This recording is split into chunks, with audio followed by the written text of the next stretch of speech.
Silence your phone.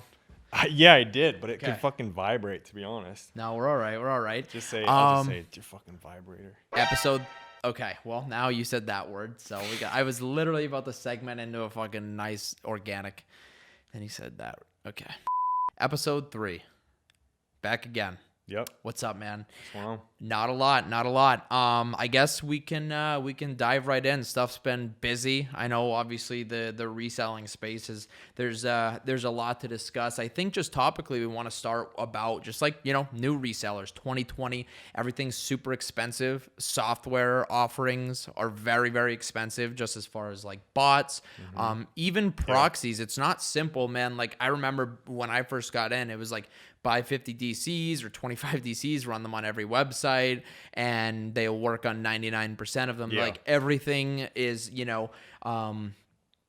very, very expensive. So yeah, new reseller in 2020, just getting privy to the idea, or maybe like, for example, we have a lot of people that are maybe interested, coming over from like the card world that see all the money to be made and like, how easy it is, relatively at least to enter like the sneakers apps and Adidas raffles and stuff like that. So they're starting to like dabble more in the reseller world. So yeah, as like a new reseller, what do you think, as far as like, giving a big focus towards like manual in store, diving deep on bots and cook groups right away? What do you think, really? Yeah, I mean, I've always loved manualing websites. Yeah. It's not impossible.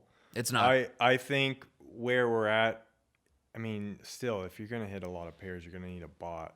But learning the market, I think, is smart. Cook group first. I always thought cook group first because you could see what's going on, learn what people are hitting, learn what drops there are, what you would need to get, right, a pair or whatever. I think especially with like running software for a manual user, I think that like because of how big this stuff is, like a lot of the like, what shoes to enter on sneakers and stuff like that, like you get on Twitter, like if you're just going full manual focus, but yeah, like if you're going like a bot centralized, like software focused entrance into like becoming a reseller, then yeah, I think that there's like huge benefit because there's a barrier of entry. Like some of these softwares are not simple for people to run, more or less. Like they might be new, foreign. That's why I think cook group's so important. You learn, a lot about bots in most cook groups, especially in ones where there's a lot of members that run these bots. They're willing to answer your questions. Right. There's usually, outside of buying the bot, you can still learn quite a bit prior to doing so. And it's like, hey, it's time I take this jump on this bot because I want to hit more than the chance of 1 or 2 pairs manually. Right. If it's a Yeezy or a Jordan drop, sure, maybe you could manual a couple pairs, but yeah, long term, I think most people would want to dive into, hey, I want to get a bot. I get that a lot. Like, hey, what move should I make? Yeah, like what bot should I get? And we get tickets like that. Yes, yeah, just as like brand new. Yeah, what bot should I get for my first? And I think it's like there's like your common recommendations that are super solid. Like obviously NSB Dash, like bots that are solid and they perform really well on hugely important websites that get a lot of stock. Like Dash crushes Yeezy Supply, dude, and it's like so.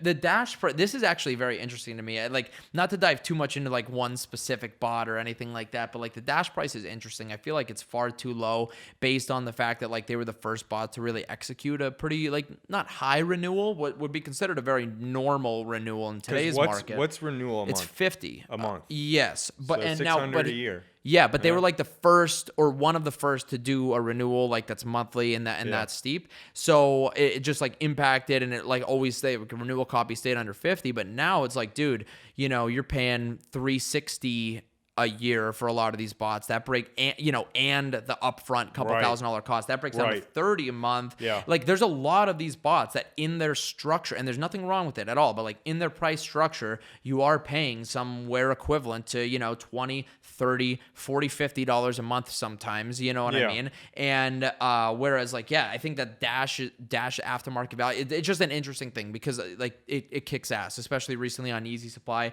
So there's definitely ways for people with like a small little nest egg of capital. If they want like $1,000, throw $1,000 into like getting into this. Yeah, you can get like get a good bot, some good proxies into a group and stuff like that. But I don't know. It's tough. I feel like there's temptation to buy in heavily, you know what I mean? Like with some of the super expensive software offerings, just like with the assumption that maybe, I don't know. Because it's more money, I'm going to hit more pairs kind of thing. Yeah. I can see that. I thought that when I first came into it. Yep. And I mean, there's some very... It's such dude, let's like, I'm sorry. Bro, I think that Dash and those bots that while they're not as expensive and an upfront cost, I tell anybody in a ticket that's just getting into it, like, look at your sites. In my opinion, foot sites, easy supply. If you can tackle those, get huge. Those under your belt, and you can do that with like a PD or, I mean, just a low tier bot, NSB, right? Yep. Low tier in terms of price, like right? Price, yeah, exactly. Yeah. So if you can get those bases covered with 2 bots or even 1, for a cheap price, then you keep your proxy prices down too. Yep. I think that's where you start off. Like a good starting point. Makes sense. I think it's interesting to think. It's super cool to me to think how young this whole like software, like this part of like the software industry is. Like so young, man. Like Dash being one of the first bots, and even in general, like we've seen this change, this great shift in bot prices, right? We've seen bots go from like where the most expensive was like $2,300 at some points, to now where that's like considered relatively entry level, you know what I mean? Which is crazy. And that's happened over the course of like a year. Now, some people are adamant that like it's gonna go back down, but I think that overall, like the demand has just continued to grow, and we've seen like some maturing and growth of this industry, and like some companies really finding their places. You know what I mean? I think it's here to stay. I think that like some of the high prices are justifiable. Sometimes they obviously can be manipulated. I know one thing, just as we talk about bots, I wanted to talk about just like some of the relevant conversation in, a lot of these programs being like cracked by, people on the scene, whether they're like, well known. I know that there was the one instance of a software company recently that was found to have like screenshots of their owners and people like they cracked every single major software offering and company, or the majority of them, you could say, and like took resources and elements of them and tried to package it into one. And that's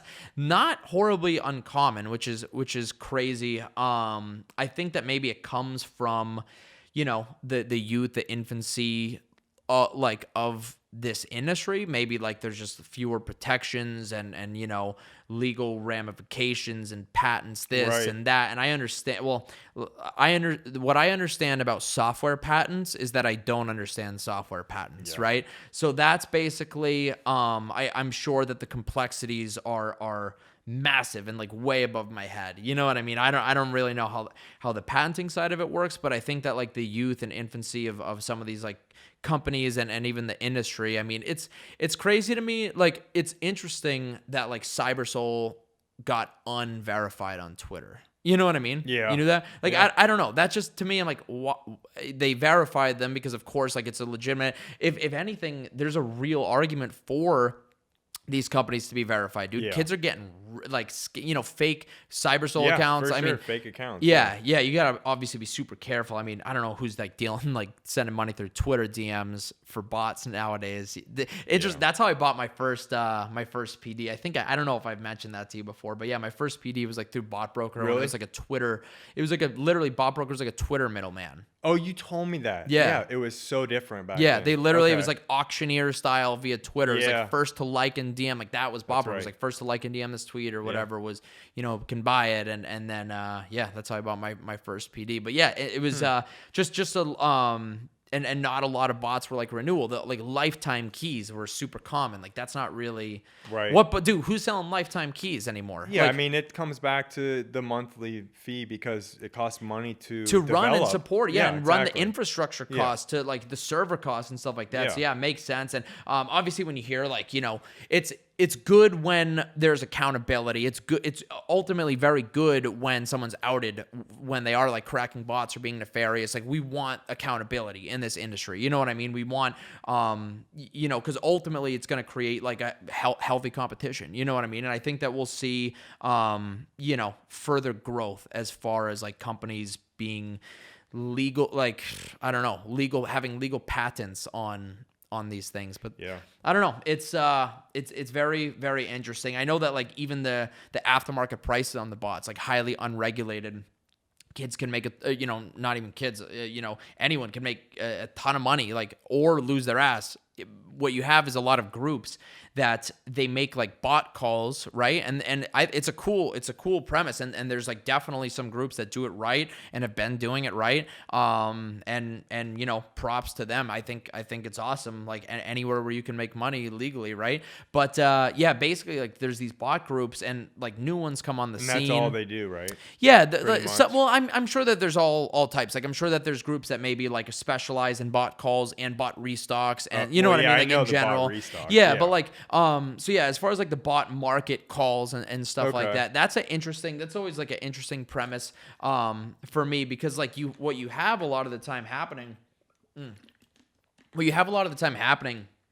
is you have like these groups saying, telling 500 or 1,000 members, everyone go buy this new software on the scene. Yeah. It drives the price up from 300 to 2,000. And then, they go flex, look at all this money we just made our members, when really no one's like actually buying for 2,000. It's just like, all the lower price points have been bought up on Bot Broker or whatever it is. You know what I mean? A lot of markets. And it creates like, it does happen in a lot of markets. We see it. I mean, it happened, still happening in like, different card markets, like sports cards and Pokemon. We see that where, it can be a group maybe making like investment calls, and they tell all these people to go buy this one card, it's so hot, or a big YouTube channel telling everyone to go buy this one card, it's so hot, or this one bot, it's so hot, drives the price up. Anyone that buys in the upper part of it, they just lose their ass. You know what I mean? Right. But ultimately it, So I don't know. It kind of leads to the conversation of, regulation. There's so much money, moving around this like aftermarket retail arbitrage, StockX, eBay, goat seller, as far as like software, proxies, everything that, so much money changing hands all the time. Like, is there going to be any type of like, is there an argument for regulation at all? Not now. I don't think that you could. You know what I mean? I mean, we're talking millions of dollars. I mean, 2-3 million on some of these bots a year or something. Yeah. But in the scheme of like regulatory systems and stuff, I mean, think about, you may not know this, cryptocurrency, Bitcoin, right? Yeah. I think everyone's heard Bitcoin. Oh, of course, definitely. So, I mean, Sneaker Twitter was huge into like crypto. Okay, a couple but you're years ago, talking a market that is still pretty heavily unregulated. It has become more so, but that market is billions, and it went a long time. So in the stock market, you have an IPO, initial public offering, like Facebook does an IPO. It's the first time you can buy it on the stock market. Yeah. Well, in cryptocurrency, 3, 4, 5 years ago, just literally 2-3 years ago, you could buy what's called an ICO, initial coin offering. Yeah. And this is millions of dollars within a few minutes, right, being exchanged. And that went on for a long time. Okay. So that's why I don't see, regulatory licensing, all this stuff becoming, at least in not the near anytime future. Soon. You're probably right. Yeah, it's just not, I mean, millions of dollars, like sub 10 million. I mean, maybe we're at 10, 20 million or something in the bot market. I don't know. I don't know the stats. Moving How hands. much? Maybe 30 million a year. I don't know. But it's still just very, I don't know. I feel like it's just not big enough yet. But maybe it could just take the right people to get their eyes on it too. So. Yeah, or investing in it. You know what I mean? True. That's one thing that I think about is like, who's gonna be like the first to really invest, like a big company to really invest in. Is there ever going to be? You know what I mean? Like a big company investing in like auto checkout software, or a group of sorts, or any type of like paid like when are we gonna see that type of like create like endorsement? You know what I mean? So shoe market is basically, I saw the other day, it's going to double by basically 2027. I saw. Is that the That's what I statistic? saw. Yep. Which is crazy. So Yeah. if we're talking, Well, there's eyes. There's real eyes on it. yeah, You know what I if mean? we're talking our market, meaning bots and all that stuff, Mm-hmm. doubling in the next 7 years, Yeah. it's not. I mean, maybe we Right. see a big player come in, and I don't I don't know. There's a lot of eyes on it. Like, my dad, one of his best friends who's an attorney, he sent me this big long thing the other morning because he was like watching the news, and there was this whole segment on StockX and like their growth Right. and everything else. So, like, there are like big investors' eyes on it, this market all the time. And yeah, I think that obviously we're here at a very opportune time, selling stuff at a great time. It's a good time to be invested in, like in just like as far as like your time and attention. Like, we're in a good spot as resellers with the growth of this all. I know one topic I wanted to talk about was holding and selling, holding versus selling, investing versus quick flipping, because we talk about like we're working with resellers, we're full-time resellers, et cetera, et cetera. So like there's different dynamics to the way that you move product, right? And it's easy sometimes you see people conflating like flipping things versus investing. Like the vast majority of what I like to do and strive to do is get things in hand that are like dead stock, brand new, sealed, whatever it is, that are profitable at the time, and sell it immediately. Like even knowing that slightly down the road, if I can, like that's like a flip. You know what I mean? I make my return, I reinvest it, because there are releases with frequency, and I have opportunities to invest in releases with frequency, whether it's like, I'm just in a good spot with shoes, cards, all the above. You know what I mean? So like having that liquid capital is very powerful to be able to invest, reinvest. I think that you see a lot of like people, and it's confusing to me to see younger resellers, maybe not young in age, but like newer, maybe less capital that they're playing around with at first. They have like $1,000 tied up in several pairs of shoes or whatever product it is, hoodies, something, and it bricks the market collapses on that item, and they're so like scared to lose $100, don't want to lose $100, a couple $100, that they keep that $2,000 like frozen up and tied up in those items until they're profitable again. And to me, it's like, dude, be mature enough, as a reseller, get to the point where you can look at an item, see that the demand just isn't there, acknowledge your mistake, learn from it, liquidate, reinvest, because the next release next week, you will be able to get your money back by investing that couple $1,000, whatever, into it. And that's kind of the formula. That being said, I don't buy as much stuff like to hold or as investments. We're talking here with Red Lobster dunks in between us. Those are not mine. Those are yours. So you do hold, invest, more in more shoes than I do, I guess. I hear you using that verbiage. Like, I'm going to hold these more often than me. Would you agree? Or yeah, I like to, but I usually don't. I'll occasionally buy, the Jordan 1, just a Jordan 1 release, like these mochas. Yeah. But, I'll sell probably more than half of them. Right. Get that profit back, but then hold, I don't know, 5, 10, 20 pairs or something. Yep. But like these type of shoes and stuff, I'm the type of guy that I think I've done pretty well by buying higher end shoes and then and reselling them for like $500 or $1,000 profit, right? And I have no problem waiting 6 months to do that, right? But I'm very much in agreement with turn that $1,000, those 5 pairs of shoes at $1,000 for 10% profit, get 100, right? Yep. So you're at 1,100 and keep going, right? Because just keep rolling in. Because like if you spend if you have that $1,000 in product and you don't take the 10% profit, or maybe even 5, whatever, right? And you just hold it for a year and you only see like a 22% return. Right. Well, that's not very good, because you could have made 10% right off the bat. 1,100. Yeah, there was how many put that Jordan 1 and Yeezy and make drops. another 10%, because you the velocity at which you get that return, your ROI over the year is going to be much better by taking your capital, reinvesting, keep going. So definitely. My stuff is mostly just I like buying things and seeing what the market does long term. Yeah. 6 months to a year on higher price items. So. Right. And also it's like, matter of capital. If you have like literally $250,000 to invest in releases, but you just don't have the means, like the ability to buy $250,000 of shoes, then hold a fuck ton of pairs of mochas and hold a fuck ton of, because like, they're gonna go up. Like, don't take this at all as me saying like, don't hold mochas. Well, like, fuck, dude, if you can hold mochas and without that hindering the money that you have to put towards the next release and the next, like, do it. Let me say this. I can almost guarantee you that some of the biggest, let's just call them players, actors in this game, they may not bought it all. They literally may be spending $230, $240 a pair on mochas or something and holding them 2 years. Right. Because they want a 40% return over 2 years. Because that's better than that even. Because these guys might be in the stock market seeing that, loving that 12, 13% return on their huge amounts of capital.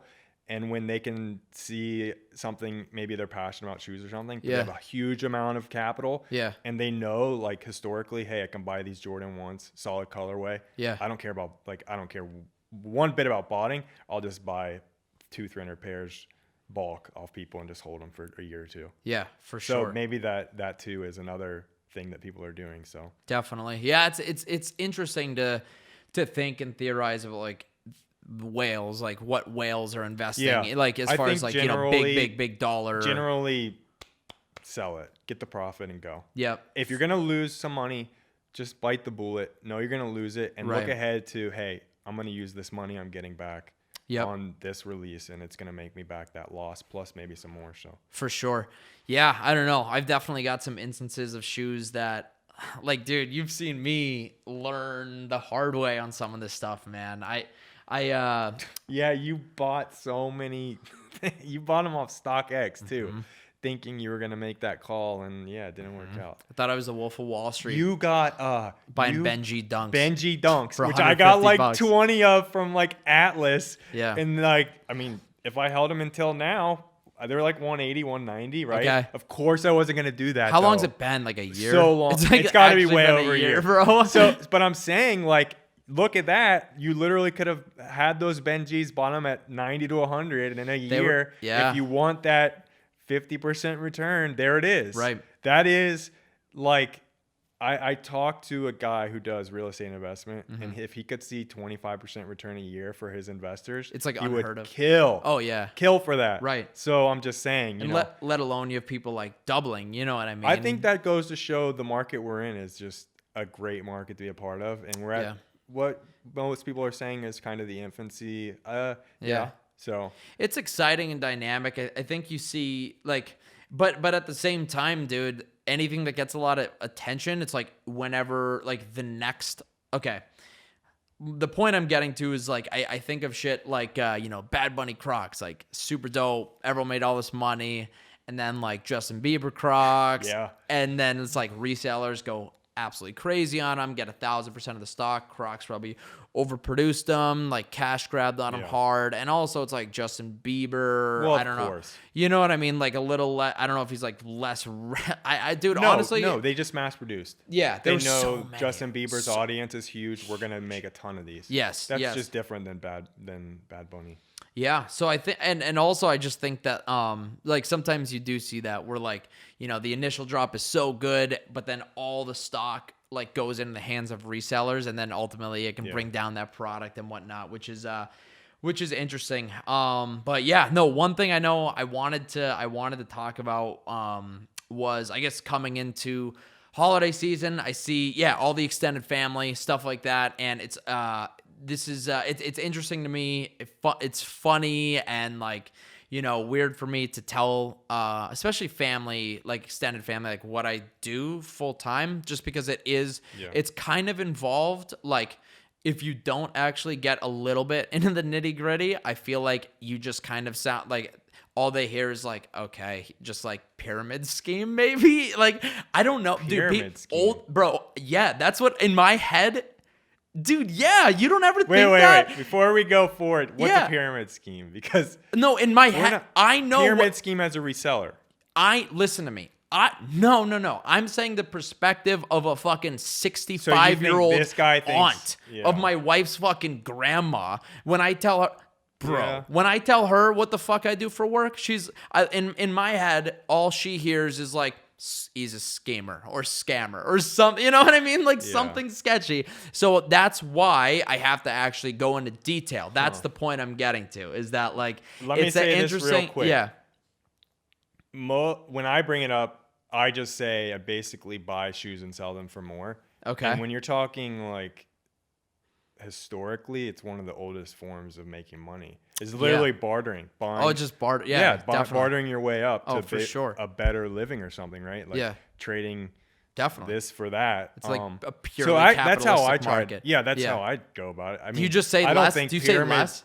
Huh? No, dude, you must have like missed. You like took that joke way too fucking literally. No, wait. You thought that I actually think that people think that I am like a pyramid scheme or something? You said that you think that when you're telling your aunt or whoever this, that you think that they are thinking you do a pyramid scheme. Yeah, bro, because they don't get it. So I think that they just default to pyramid scheme. So what are you telling them? I think that they default to pyramid scheme because they don't get it, and because I'm always on my computer. I'm saying to you, what are you framing? They don't actually think that because I explain it, but I don't like explaining it because it's like such a mouthful. So what I usually will say is, I'll go into the full thing, dude. I'll be like, so basically, a couple of years ago, I got back, and I'll tell them like everything, like, you know, about the group we run and everything. So like when I'm talking about family, especially. So, a couple of years ago, got back into like buying and selling sneakers really heavily, was able to scale it up, start doing it full time with like sneakers, sports cards, streetwear. Then I started a group with two of my good friends and partners where I just basically like teach other people and provide tools for them to resell with as well. And that's basically how I explain it. But it's still, I don't know, especially real quick. Yeah. The whole time it's such a mouthful. The whole time you're explaining this, you think, please God, Aunt Debbie, don't think I'm doing a pyramid scheme. No. That's the way you had framed that. No. If like you give them the short explanation. If you really? Because I just say, I just buy like Nike shoes. Because I know the audience. I say I buy Nike shoes that are like limited, and I just, because more people want them than, you know, they're produced, I just resell them for more money than I bought them for. Dude, I'm not gonna lie to you. I think my ego prevents me from keeping it that simple. Oh, because you want to act like it's this big conglomerate, like. Yeah. I mean, not to say that we don't, like, there's a ton of work involved. Yeah. I just literally, I'm so different than you because I don't really care that much about it. Right. Like, whether I'm making $100 or $10 million. As long as you make your money, you're saying? I mean, it's not about the money. If they're saying, what are you up to? I'm just saying, I like to run programs to buy shoes and items that are just very limited, and I just resell them for more money than I buy them for. Yeah, definitely. But now I'm gonna be thinking, dude, I'm always mad. Now I'm gonna be drinking my eggnog, and I'm be like, are they gonna think I'm running a pyramid scheme? No, not at all. Because I'm literally I'm kidding. My mother-in-law. So yeah, my mother-in-law, like.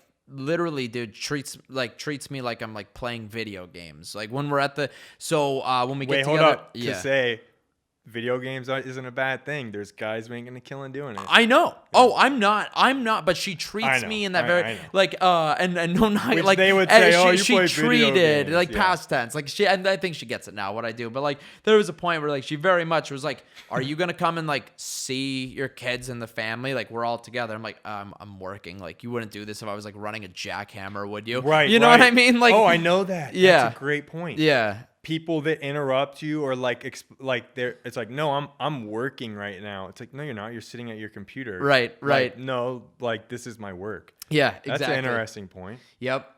Another thing. Well, it's interesting. Like, you had taken me to. I know we had wanted to talk about this because you had taken me to this mall, locally with these dudes. Basically started, pretty dope store locally, and they're hustling. They're selling shoes. I don't know if they're into cards or anything like that, but it's like a resale shop. They sell like new, used. I just want to talk about like brick and mortar stores versus like online sales. Okay. We were getting in a conversation conversations of like Nike contracts, and which very much interests me, you know, the conversation of like for those that don't know, like tier 0, 1, 2, 3, 4, right? I think it's like 0 through 4, but basically tier 0 being like the ultimate Nike contract as far as exclusivity. You have access to their really limited release products, you know, potentially Travis Scott collaborations, you know, anything that's like really special. And even you see some tier 0 retailers getting like their own collaborations with Nike. You know what I mean? Like Undefeated is an awesome example of just a highly favored tier 0 store. You know what I mean by Nike. Didn't you say there's like a store around here that got there's contract? a store here. They just recently got it. And I mean, it's cool because is it all retail? Like they don't there's nothing for resale retail costs? Okay. Oh yeah, you're not going to get a tier 0 Nike store to give it to a reseller. But yeah, it's retail.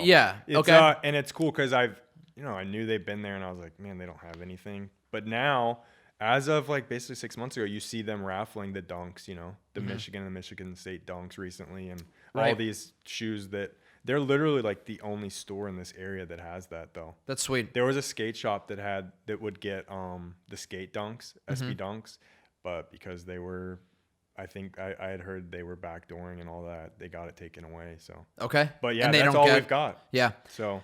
Yeah, I'm not sure how strict Nike is. Like, I'd like to imagine that they would be like really, really strict with their tier 0 expectations and the way that they like hold them accountable. But honestly, I'm not sure because like, correct me if I'm wrong, but isn't the number one like proponent or like, you know, violator of the backdoor policy Undefeated? I mean, it's like very common knowledge. Yeah, from the optics of it and everything. It seems at least public perception, like at least for what people know, like stores that we know, like pretty brazenly backdoor. You know what I mean? Yeah, that's an interesting question, man. But like they're so in bed with Nike. But they're but like not only is Undefeated, dude, they have like actual like, you know, structured backdoor systems at like I think all of their locations, and then you know beyond that, they get Nike collabs still. Like they're doing Nike, like do these fucking Undefeated Air Maxes and whatnot. They're cranking out pretty heavily. We may be calling it backdoor, but maybe Undefeated's actually like giving it to like what they would call their VIPs, like a Mr. Porter VIP, right? Yeah, because maybe Undefeated has.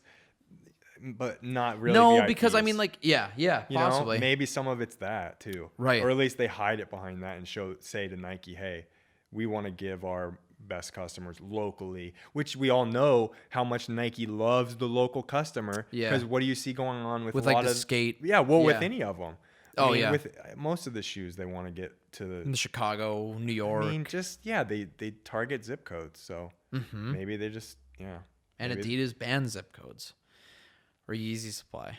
Yeah. Bans zip codes. Yeah, that's cool. Let's dive into the segment. I know that we wanted to do this week's leaks and kind of talk over some of the hottest shoes rumored or confirmed for the next several months. So, you want to start? I know that there was one that you specifically. Yeah, the Travis PlayStation Dunks. I mean, okay, that's the first Travis shoe where I would say I'd have to have a personal love. Really? Yeah. That's cool. Yeah. Yeah. I think it's sick. I think the color's great. Well, obviously the color is a mock-up of some sort, but it looks sick. I've always been into the gaming community kind of. I mean, I just have always liked video games, so that probably ties into it. But I really like the shoe, the way it looks and everything. So cool shoe. Did you watch the video on his Instagram? Yeah, the PlayStation. Okay. Yeah. Cool. So it's pretty cool. As far as like, do we know anything release wise? No, that's a rumor right now. All rumors. Literally, that shoe could just be like a mock up for a promo. That's what I thought. Yep. Similar to may never release. Yeah. Maybe it'd be like his what was the purple Jordan 4? Is that like F friends and family pairs? Could turn into something like that, honestly. But yeah, for promotional purposes. Yeah, I'm not sure. Hope the more Travis shoes, the better, man. Bring them on. I mean, until the market doesn't want them anymore. Well, Travis McDonald's. I mean, same kind of. I mean, you know, Yeah. that's a huge I market. want and shoes, Travis though. shoes are going to be coming. Yes, Yeah. exactly. So, University Blue Jordan 1s. Just saw those a couple days ago. Yeah, pretty dope. Pretty dope. Rumored for like wintertime, February, March, I think. yeah, next year. Yeah. I saw someone said that the UNC Obsidians walked so that these could run. I like them more. A lot of people like them more. I like them more. They look good. I think they. Do you have on? No, you did last night. We went to dinner or something. The Obsidians. I have. I've got those UNC dunks. Oh. Yeah, Okay. UNC dunks. Yeah. But yeah, other than that, resale wise, obviously a great Jordan. It'll 1. be a good one. There's not a lot to say. It's just kind of exciting. Exciting as far as like an upcoming release. But there was a Supreme something that you wanted to discuss. Supreme. Oh, yeah. Supreme. Well, this was leaked a while ago. Okay. I'm just still waiting for it. That Mortal Kombat machine. Yep. I had to get a picture pulled up just to. Now, this is one of those things. I mean, how much of a leak is it? It's not a leak because it's been around. Right. The problem is, how are you going to get one? And I just want to say, it is the first, maybe the second time, because I may have done this a long time ago. It will be the first or second time I actually try to sign up for in-store in New York, and I would travel to try to get it. Right. Or I may even, I mean, it's already going to be supposedly 10 grand. Yeah. So how much is somebody going to sell? Like, you know, if there's rumored to be 100 of them, you have to be 1 through 100 most likely. So how much is that ticket going to cost type thing? Right. And I don't even know if you can do that. There's no way that 100 people are going to get those in store. I don't know. Yeah. What do you think? I don't know what they normally do. Well, I just remember like the dirt bikes. How many was there? The dirt bikes? Yeah. It was rumored like 20 or like something, but then no one got them. Do you remember? Oh, yeah. That's the first right. person in line at every location. Didn't get it right. No one. Not a single person. Yeah. They backdoored every one. So I don't think that like, I mean, there's some Supreme items that are just lookbook pieces and they're for like the That Uber. may happen again. Yeah. Unfortunately, you know what I mean? But I don't know. It's pretty cool. Those like high dollar Supreme pieces are obviously if you can get your hands on them. So except the the watches that dropped a few weeks back. I don't know. Those didn't end up doing too hot in price wise, but Bape Pokemon. Did you see? I didn't see any pieces. Like just the teaser, like from Heard Bape. about it. Yeah. Yeah. I saw like the cartoon, like how they're the cartoon mock-ups of the Pokemon Does it look characters. cool? Yeah, they're cute. I remember doing. I got a couple of the fragment Pokemon stuff. I wouldn't mind wearing maybe a Bape. That goes without saying I don't wear Bape, but I would wear a cool Bape Pokemon shirt. Right. Like a Charizard. I'm impressed. I'm impressed that Bape, I think it's cool that Bape got a collab, I mean, what a great collab and a great time to get a collab of that magnitude. Just incredible for Bape. So good for them. I think that should be if that drops soon. I don't know when it's rumored to drop, but if it drops soon, then I think it'll hit. Obviously, if the market were to like change the dynamic changed greatly, then obviously it's a completely different conversation. The next one I've got on here, I put on here like half just because I want to like roast Ben Baller, but I put the Ben Baller Crocs for this week's leaks. Yeah, they're just like horrible, and I will definitely not. I like really hope that there's no profit in them and I won't be buying them. Yeah. You know what I mean? I hope no one buys them. I think it's like so weird that people are going to buy them though. Yeah, and like lose money. You know what I mean? Like, there's no way, bro. Yeah. Ben Baller? Who's like, yo, dude, like, true. You got those Ben Baller, like, whatever. Like, even look at like the Ben Baller Tops cards. Like, they've, Ben Baller, like his name, it was like a hit name, like his name. It is interesting that he gets these. It's weird. Collaboration things done. Yeah, he's just like super loud on Twitter. He doesn't have a big following. He just like his name was in that like ASAP Ferg song that one time. Yeah. I mean, I just don't. Yeah, that thing ain't gonna. That isn't. I don't know. Yeah, Ben Baller Crocs is a joke. I don't know. Yeah. I'm leery. And as I think that we should be about like Crocs in general. It's only been very like special Crocs that have been profitable. You know what I mean? Yeah. And some of them it even took time to to yield a Right. good return like that, Right. like Post Malone, Crocs, and whatnot. So yeah, no, overall feel good. I think this winter is going to be hot. Just as far as releases, a lot of money to be made. As the weeks go on, more stuff gets dropped, and even the dry weeks seem like they get filled up with like random low key and art drops and card drops and Collaborations too. A Ye- lot of collaborations, honestly. a lot of collaborations. I guess in general, like the future of collaborations, where do we see? I mean, I feel like it gets weirder, like not weirder, just like random. Like you see, Star Wars Adidas, like okay, Well, I think they've done that before, haven't they? yeah, but I mean like brands that it doesn't seem, it's not like a Yeah. lifestyle brand, but you see them collaborating on like a Jordan silhouette or a more in style Adidas silhouette. You know what I mean? Yeah, just reminded me of that streamer Ninja doing the Adidas shoe. Do you Oh remember that? yeah, I It do. was pretty like I do. Were those hyped up, but I don't think they did profit. I okay? really don't. But yeah, that the collaborations, I think one of the companies doing the best job, if I had to pick, would be New Balance. Okay. They do an amazing job, I think, With of collabs, and they're really, pretty selective with like who they pick for I think they collaborations do as a well. really good job. Definitely. And yeah, I feel like they do. I was going to I want to talk a little bit about like I want to contrast some of the overproduction that we've seen, because one upcoming release as well that we can include in this week's leaks, it's gonna be Prism football, and NFL cards, Panini Prism football cards. They'll be they're gonna be. We don't have a release date per se. We have a release Right. date for hobby, as with a lot of like upcoming product lines and Panini and Tops, but they're gonna be soon. I want to talk a little bit about. I felt and noticed that like Panini has been creating more SKUs. Like there's more Walmart, Target specific variations. There's more SKUs per product line.